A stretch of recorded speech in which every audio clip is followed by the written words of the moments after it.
Hi, today I'm going to be showing you how to create a new load unit. To create a new load unit, we're going to go to this left hand side menu. I'm going to click on load unit and then we're going to click on new load unit. Once you're here, this menu page should pop up, and then here what you're going to do is you're just going to add the data that you need to put in the load unit. For example, the agency, the air type, if you need to add items from any agency, the country of origin, the destination country, and a note. Like for example, these packages have clothes.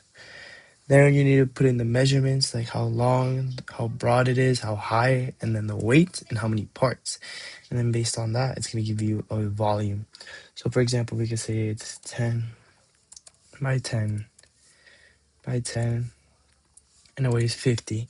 So here it gives you a volume, and then yeah. And then once you're done here, you're gonna go down here and click on the blue button that says create.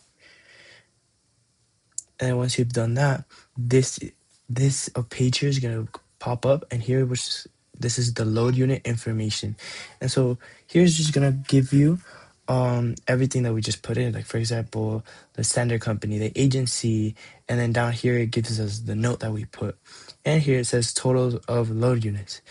Also, you have the options to add warehouses, update it. You could either eliminate it. You can also add a shipments. And then to add shipments, all you gotta do is click add shipments or add warehouses. And then the menu for warehouses and shipments is gonna pop up. And then from there, you can click on whatever shipment warehouse you wanna click on. Thank you guys for watching.